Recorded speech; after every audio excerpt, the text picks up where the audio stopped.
चखो। उसका वचन कहता है चख मुझे और चख कर जान ले कि मैं शहद से मीठा हूं कि नहीं। आमीन।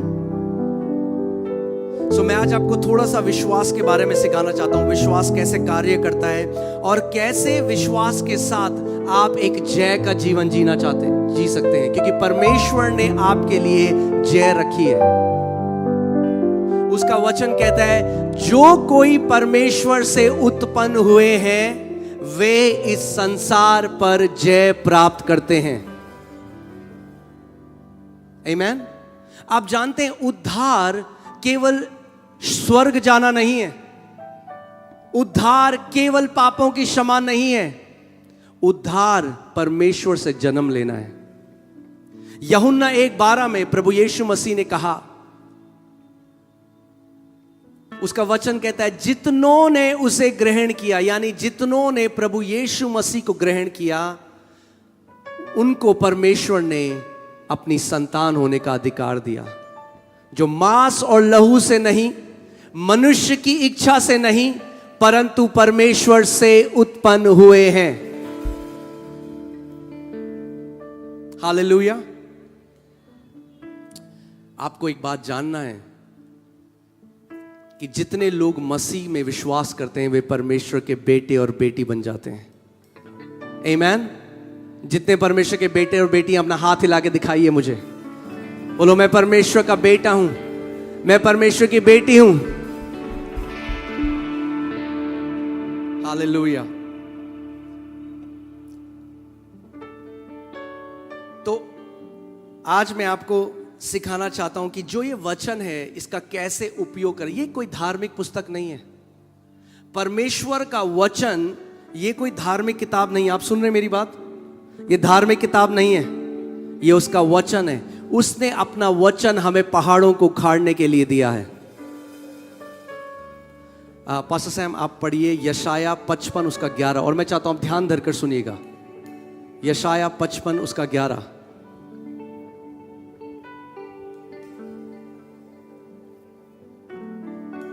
उसी प्रकार से मेरा वचन भी होगा, उसी प्रकार से मेरा वचन भी होगा जो मेरे मुख से निकलता है। जो मेरे कहां से निकलता है? वचन परमेश्वर के मुख से निकलता है। उसी प्रकार से मेरा वचन भी होगा, वह व्यर्थ ठहर कर मेरे पास न लौटेगा, वह व्यर्थ ठहर कर मेरे पास ना लौटेगा, परंतु जो मेरी इच्छा है, परंतु जो मेरी इच्छा है उसे वह पूरा करेगा। उसे वह पूरा करेगा। परमेश्वर की इच्छा को कौन पूरा करता है?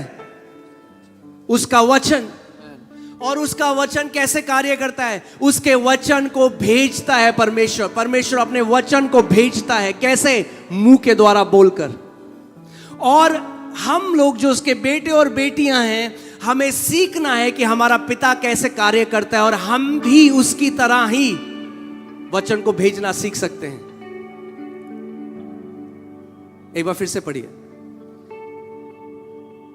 उसी प्रकार से मेरा वचन भी होगा, उसी प्रकार से मेरा वचन भी होगा जो मेरे मुख से निकलता है, जो मेरे मुख से निकलता है। वह व्यर्थ ठहर कर मेरे पास ना लौटेगा, वह व्यर्थ ठहर कर मेरे पास ना लौटेगा, परंतु जो मेरी इच्छा है उसे वह पूरा करेगा, परंतु जो मेरी इच्छा है उसे वह पूरा करेगा। और जिस काम के लिए मैंने उसको भेजा है, और जिस काम के लिए मैंने उसको भेजा है उसे वह सफल करेगा। उसको वो सफल करेगा। आज कितने लोग सीखना चाहते हैं कि हम परमेश्वर के वचन को कैसे भेज सकते हैं?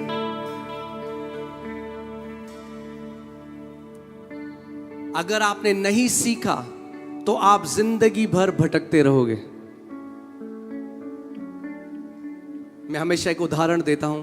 कितने लोगों को यहां पे कस्तूरी मृग के बारे में पता है? पता है आपको कस्तूरी मृग के बारे में?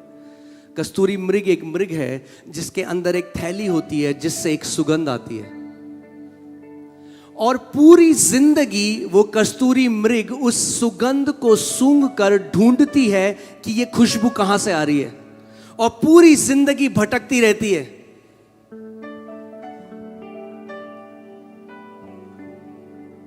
और ढूंढते ढूंढते मर जाती है, और ये नहीं जानती कि वो खुशबू उस कस्तूरी मृग के अंदर से आ रही थी। ऐसे ही कितने मसीह भी हैं, वो जिंदगी भर भाग रहे हैं इधर से उधर, नहीं जानते हुए कि छुटकारा जो परमेश्वर ने उनको दिया है वो उसके वचन में है, और वचन जो उनके दिल में जाता है और फिर मुंह से बाहर आता है।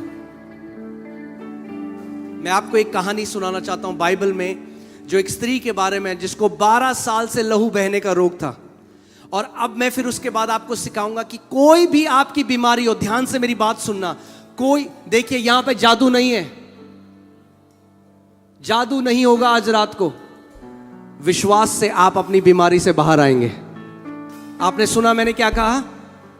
यीशु मसीह जादूगर नहीं था, वो जादू नहीं कर रहा था, वो लोगों को विश्वास सिखाता था। और उसके बाद उसने कहा, बेटी तेरे विश्वास ने तुझे चंगा किया है। आज वो लाखों लोगों को बोलने जा रहा है, मेरे बेटे मेरी बेटी तेरे विश्वास ने तुझे चंगा किया है। हालेलुया। सो मरकुस 5 हम 25 से 34 को पढ़ेंगे। मरकुस 5 25 से 34। एक स्त्री थी जिसको 12 वर्षों से लहू बहने का रोग था। मैं चाहता हूं आप ध्यान धरकर इसको सुने। एक स्त्री थी जिसको 12 वर्ष से लहू बहने की बीमारी थी।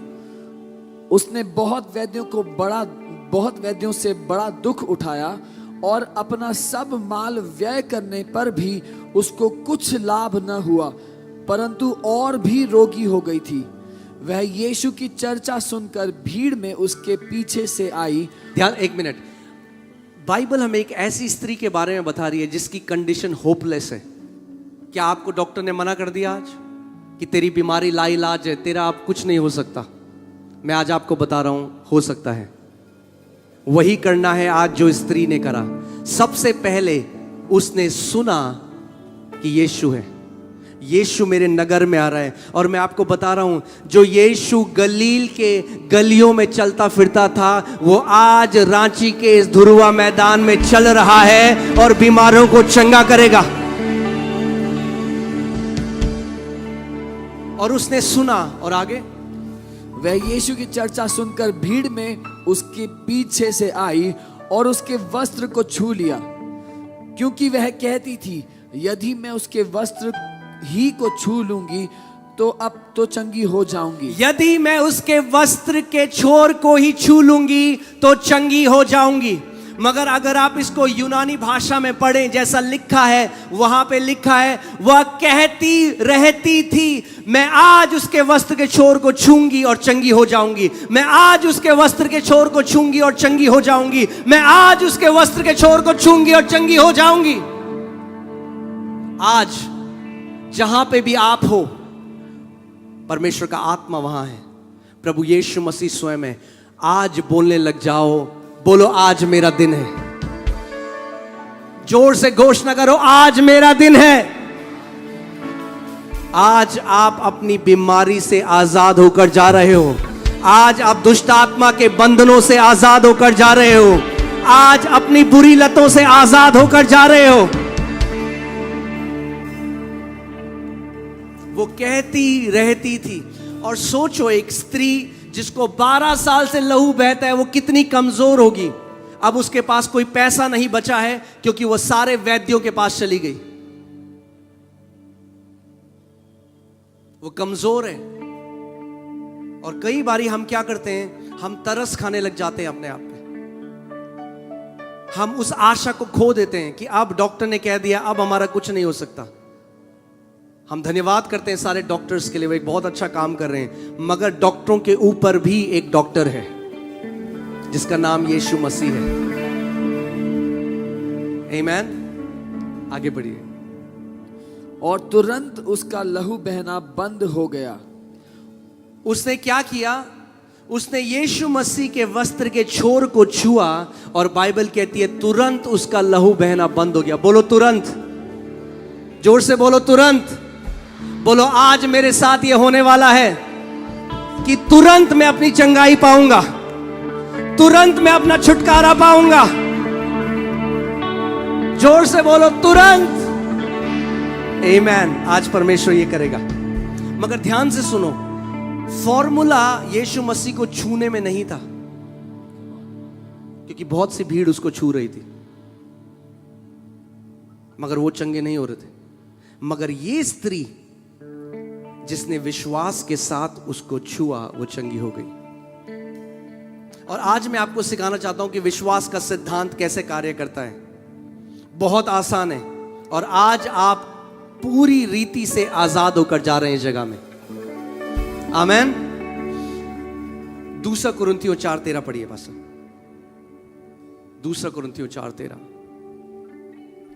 इसलिए कि हम में वही विश्वास की आत्मा है जिसके विषय में लिखा है, मैंने विश्वास किया इसलिए मैं बोला। अतः हम भी विश्वास करते हैं इसीलिए बोलते हैं। इसीलिए कि हम में भी वो विश्वास का आत्मा है। बोलो, मेरे पास विश्वास का आत्मा है। रांची, आपकी आवाज नहीं आ रही मुझे। बोलो, मेरे पास विश्वास का आत्मा है। आमेन। अगर विश्वास का आत्मा है तो विश्वास का आत्मा कुछ करता है। उसका वचन कह रहा है, हमने विश्वास किया इसलिए हमने बोला। अगर आप सच में विश्वास करते हैं तो आप बोलने लग जाएंगे जो आप विश्वास करते हैं। आपका बोलना एक प्रगटीकरण है कि आप विश्वास करते हैं। अगर मुंह बंद है तो आप विश्वास नहीं करते।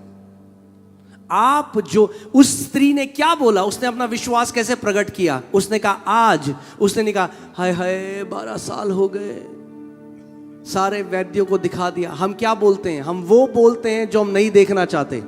परमेश्वर वो बोलता है जो वो देखना चाहता है। वो बोलती रही, बोलती। अब सोचो, वो इतनी कमजोर होगी, वो बिस्तर से उठी और वो बोलती रही, आज जब उसके वस्त्र के छोर को छू लूंगी तो चंगी हो जाऊंगी।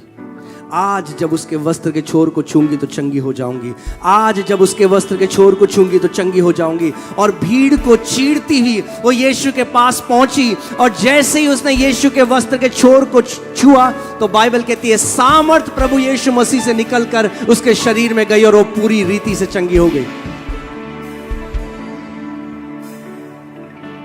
बोलो, आज मेरा दिन है। अगर आप बीमार हो और या आपका कोई रिश्तेदार है जो यहाँ पे, बोलने लग जाओ अभी अपने मन ही मन में, प्रभु मैं किसी इंसान से मिलने नहीं आया, मैं आपको चंगा नहीं कर सकता, मैं आप ही की तरह एक आम आदमी हूं, मगर यीशु मसीह सब कुछ कर सकता है।